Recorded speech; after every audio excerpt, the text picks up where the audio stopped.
Oi, tudo bem? Nós vamos falar hoje sobre as infecções periodontais.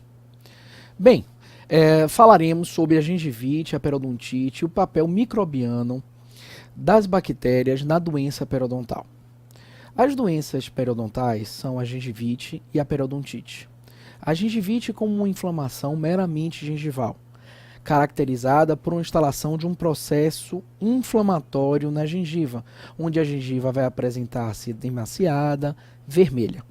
Já a periodontite é um quadro mais agressivo, onde nós podemos observar um processo infeccioso periodontal que leva à perda do tecido periodontal de suporte, do osso e do ligamento periodontal em si. A periodontite existem três formas básicas: a periodontite crônica, a periodontite agressiva e a periodontite como manifestação de doenças sistêmicas. A mais comum delas é a periodontite crônica. A periodontite crônica é caracterizada por uma perda óssea vagarosa e a presença de sinais clínicos inflamatórios que são compatíveis com o grau de destruição periodontal. Já a periodontite agressiva é caracterizada por uma perda óssea vagarosa. Nessa periodontite, os sinais clínicos eles não estão presentes. Eles não correspondem ao grau de destruição periodontal alcançada, como nós podemos ver aqui. Pacientes com bolsas de 5, 6, 7 milímetros, sem qualquer sinal clínico de inflamação. A aparência da gengiva desses pacientes é similar à aparência de uma gengiva saudável. Bem, a placa bacteriana, o biofilme oral, ela vem sendo, né, desde o final do século XIX, como o fator etiológico da gengivite e da periodontite. Desde o final do século XIX, se observa relatos onde os pesquisadores diziam que aquela massa branca presente entre o dente e a gengiva seria o responsável pelo processo inflamatório gengival. Ley e colaboradores, em 1965, no seu estudo Gengivite Experimental em Humanos, determinaram cientificamente o papel do biofilme da placa bacteriana como fator etiológico da doença periodontal. Eles pediram que alguns alunos com saúde periodontal deixassem um tempo sem escovar o dente, sem fazer qualquer tipo de higiene oral. Esses alunos, no período de 10 a 20 dias, todos eles que ficaram sem escovação, sem o uso do fio dental, vieram a desenvolver a gengivite, ou seja, um processo inflamatório gengival. Esses alunos, após esse período, foram submetidos a tratamento de raspagem, remoção de placa, remoção de cálculo, polimento, e todos eles retornaram a um quadro de saúde periodontal, determinando, assim, claramente, que a presença, o acúmulo do biofilme induziu a inflamação gengival e a remoção desse fator etiológico reconduziu o indivíduo ao quadro de saúde, demonstrando cientificamente que o biofilme, que a placa bacteriana, são os verdadeiros fatores, o verdadeiro fator etiológico da gengivite e da periodontite. Fica claro também que o acúmulo do biofilme da placa bacteriana se dá sobre superfícies não descamativas, como unidades dentárias e também como resinas e próteses. E ficou claro também, na observação do fator etiológico, que todo o processo de prevenção da doença gengival e periodontal se dá através do controle do biofilme, com a escovação, com o uso do fio dental e o uso de enxaguatórios. A placa bacteriana, o biofilme oral, sua formação se dá a partir da película adquirida. A película adquirida é uma camada formada principalmente de glicoproteínas salivares e anticorpos. Essa película adquirida é rapidamente formada logo após da escovação. E sobre essa película adquirida se aderem bactérias que nós chamamos de cocos gram-positivos, principalmente. Esses cocos gram-positivos são bactérias que possuem polímeros extracelulares e fímbrias, que são estruturas que facilitam muito a sua ligação à película adquirida. Essas bactérias, que têm a capacidade de se aderir diretamente à película, vão se multiplicar, aumentando assim o potencial patogênico da placa. Com o passar do tempo, bactérias com potencial mais patogênico, como cocos e bastonetes gram-negativos, vão começar a se aderir, mas não diretamente ao dente, e sim diretamente às primeiras bactérias que se aderiram, os cocos e bastonetes gram-positivos, num processo que nós chamaremos de coagregação, que vai aumentar sequencialmente o potencial patogênico desses micro-organismos. Esse processo de coagregação está explícito aqui, e ele é caracterizado pela ligação de bactérias com potencial patogênico maior sobre bactérias com potencial patogênico menor, estas últimas ligando-se diretamente à película adquirida. Esse é o processo de formação da placa bacteriana. A placa bacteriana, ela vai se aderir ao dente e ela apresenta dois estágios de forma muito clara: o estágio reversível e o primeiro estágio, o reversível. O estágio reversível é aquele estágio onde o indivíduo, através de seus cuidados caseiros, consegue remover o biofilme do dente. E o estágio reversível é quando essa remoção, através da escovação e uso do fio dental, não é mais possível, uma vez que essa placa já iniciou o processo de mineralização e você não consegue, de alguma forma, removê-la. Você só consegue removê-la através dos cuidados do profissional. Este quadro vai mostrar as características de um biofilme inicial e de um biofilme complexo. O biofilme inicial é aquele biofilme composto geralmente por cocos e bastonetes gram-positivos. Esses organismos são organismos imóveis, anaeróbios facultativos, ou seja, são aqueles que sobrevivem na presença do oxigênio, e são fermentadores, aquelas bactérias que utilizam carboidratos como fonte de energia, açúcares em si. Já o biofilme complexo é formado por bastonetes gram-negativos, organismos móveis, anaeróbios obrigatórios e que utilizam como fonte de energia aminoácidos. Por isso, eles são proteolíticos. Quais são as evidências que comprovam o papel bacteriano na etiologia da doença periodontal? Primariamente, nós vamos falar da eficácia da antibiótico terapia sobre a melhora do quadro clínico periodontal. Isso é claro. Toda vez que nós utilizamos o antibiótico sobre os pacientes, nos pacientes com doença periodontal, fica claro uma melhora do quadro. Claro que essa melhora do quadro é temporária. Claro que nós não devemos utilizar o antibiótico no tratamento das periodontites crônicas.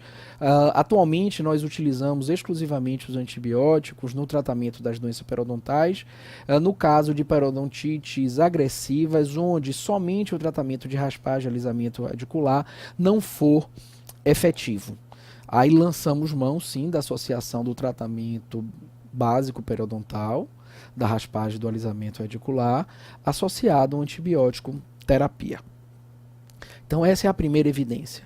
A outra evidência é que um indivíduo induz a formação de anticorpos contra bactérias específicas, mostrando que essas bactérias têm o potencial de agredir de alguma forma o hospedeiro. Uma outra evidência seria o potencial patogênico da placa. Ora, para eu agredir o hospedeiro, a bactéria tem que, de alguma forma, produzir substâncias que agridam direta ou indiretamente o hospedeiro. E essas bactérias que nós estudamos em relação à doença periodontal, como a AA, a Porphyromonas gingivalis, a Prevotella intermédia, a Thunderella fossitia, são bactérias que apresentam no seu potencial patogênico substâncias que vão destruir o periodonto, por exemplo, como a colagenase de forma direta, ou possuam LPS na sua membrana, que tem o potencial de induzir uma resposta imunológica que também vai ser agressiva ao hospedeiro. A última evidência seria estudos em animais experimentais que comprovam a ação bacteriana sobre o hospedeiro. Essas são as evidências da etiologia bacteriana sobre a doença periodontal. Nós falamos muito em relação às bactérias com o termo periodonto patógeno. Periodonto patógeno seria aquela bactéria que está presente na doença periodontal e tem todo o potencial de agredir o periodonto. Quais são os critérios para eu determinar que uma bactéria é um periodonto patógeno? O primeiro critério seria a associação. Ora, essa bactéria tem que estar presente ou tem que estar presente em uma concentração maior na doença do que na saúde. Isso seria o critério de associação. No momento que eu tratar o paciente for induzido à saúde, ou seja, o paciente adquiriu novamente um quadro de saúde, há uma redução do número dessa bactéria. A isso nós chamamos de eliminação. Quando o tratamento induz a ausência dessa bactéria ou a diminuição na concentração dessa bactéria no sítio patológico. Resposta do hospedeiro: o indivíduo tem que induzir a formação de anticorpos contra essa determinada bactéria. Fatores de virulência: essa determinada bactéria tem que ter capacidade de produzir substâncias que de alguma forma vá agredir diretamente ou indiretamente o periodonto.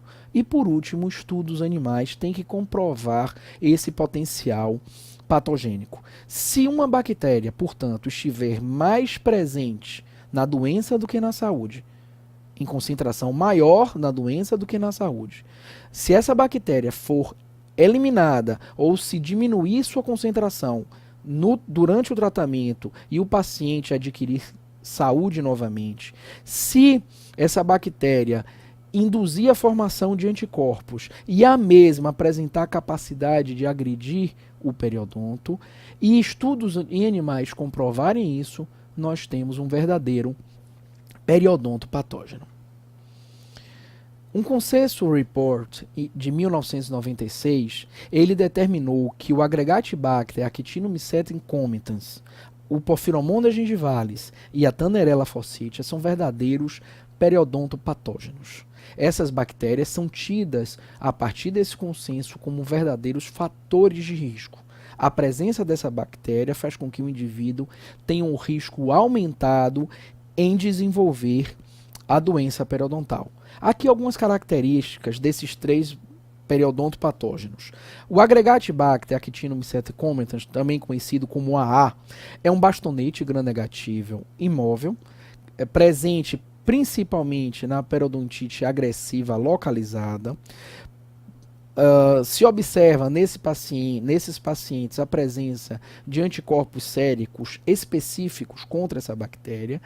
Essa bactéria tem a capacidade de produzir colagenase, apresenta a produção de endotoxinas, apresenta leucotoxinas, que são substâncias que de alguma forma vão induzir uma resposta imunológica efetiva contra essas bactérias e que causam danos ao periodonto. Uma outra bactéria importantíssima seria, como já falei, o Porphyromonas gingivalis. O Porphyromonas gingivalis também é um bastonete imóvel gram-negativo que possui a capacidade de agredir diretamente e indiretamente o hospedeiro, tendo características também de invasão tecidual, da mesma forma que a Thunderella forsythia. Esse último periodonto patógeno tido como fator de risco, é também, mais uma vez, um bastonete gram-negativo, um bastonete fusiforme, tem a capacidade de invadir o epitélio, possui LPS, ou seja, induz uma resposta imune agressiva contra o indivíduo. Portanto, ele tem capacidade de agredir tanto diretamente quanto indiretamente o periodonto de nossos pacientes. Este quadro vai mostrar claramente que o AA na saúde apresenta uma concentração ou não está presente, mas que na periodontite o número dele aumenta muito. E esse aumento é estatisticamente significativo. Da mesma forma, o Porphyromonas gingivalis, sua concentração na saúde é muito menor do que na doença. Observem uma coisa, diferente de doenças como a tuberculose, por exemplo, onde a presença do micro-organismo determina a doença. A periodontite tem características que são muito específicas. Ela é polimicrobiana, ela é multimicrobiana, várias bactérias estão associadas à doença periodontal. E as bactérias que causam a doença periodontal podem estar presentes tanto na saúde quanto na doença. Mas tem que ficar claro que essas bactérias estão em concentração infinitamente maior na doença do que na saúde. As bactérias não estão presentes de forma aleatória no biofilme. Essas bactérias formam associações e essas associações são específicas entre as bactérias, as diversas espécies bacterianas. Nesse aspecto, Sokransky, em 1998, avaliou 13 mil amostras de 185 indivíduos e observou que existem grupos de associação bacteriana.